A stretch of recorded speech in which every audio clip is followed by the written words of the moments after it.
It was kind of hard to believe that he was kicked at 55. When he first came in, you knew that he was going to be pretty special straight away. We used to do like handball games every Wednesday, and from the first handball game, you just knew that this guy saw the game differently. It slowed down for him and he was going to be a special talent. Early days it was a challenge for him with his body. He had, sore calves, hammies, quads, soft tissue stuff. So it sort of interrupted the start of his career, and then it probably wasn't until he did his knee that everything changed. From that moment on, I don't think many have come in here and put as much into their career as he has, but it wasn't without his challenges. To go through cancer, to come back from that, I think had cancer and the next year was All-Australian. That doesn't happen. Like, it's giving me tingles now speaking about the courage that he had to just being the best he could. But the other thing that doesn't get said a lot about Robbie, he's tough.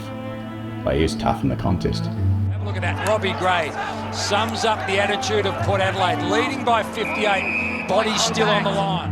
And he had this amazing agility weapon. He wasn't the best runner, he wasn't the fastest runner. Had an incredible brain. I think his brain, his football brain, his sense and awareness of what's going on in congestion was something that's really stood out. His ability to slow down the game was incredible. His ability to understand what was going on around him and keep it really slow and calm and then make a great decision was ridiculous. Ryder over the back, path of Robbie Gray. He's a superstar for the power. He goes long. Has it got the legs? Yes! Robbie Gray's kicked a big goal. And the power on the cusp of a great victory. Look, I feel safe when he had the ball. That's what I did. I always felt safe with Rob. The game is on his boot. He is the man in the arena. And all eyes are on Robbie Gray. And when everyone else missed, when the moment came, he seized it like no one else. Robbie Great. Not many could kick that. He was on the wrong side. I think it would have been like, 30, 40 out. But he did that for fun. Here we go for 5 in a quarter. Robbie! Let him entertain you! I think most Port Adelaide fans would go, Robbie made me feel a certain way watching our games. It was exciting, put a smile on my face many, many a time.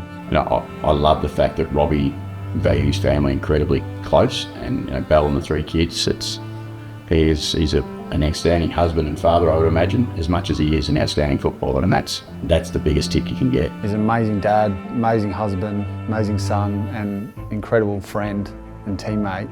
I'm sure he does understand what he's done for this footy club, for the AFL, footy in general. The amount of kids and people that he's impacted through his on-field and off-field personality. I remember in his prime, like, he had that little sort of comb-over mohawk haircut. Like, kids were going to get that haircut because of Robbie Gray and what he was able to do on the field. He sits in greatness alongside any player that I've seen or been involved with. Rob would be in the group, no problems. Crowd will let you know. How's the swing from Robbie Gray, who says farewell with a goal to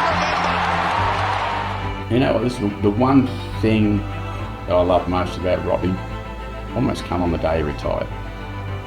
Not so much what he did. I mean, even the game he retired, he could have kicked goals in. But the way he was received by the Port Adelaide people, that's probably my most special moment. I mean, he's so well loved, Robbie Gray, by the Port Adelaide, isn't he? Oh, look, universally, the entire league looks at this man and thinks he's got wonderful craft. He's a talent. The amount of impact he's had on players, coaches, staff, fans, and the wider AFL community has been huge. So it's definitely very much Robbie's night, and we owe him a lot, and Hall of Fame is definitely one part of that.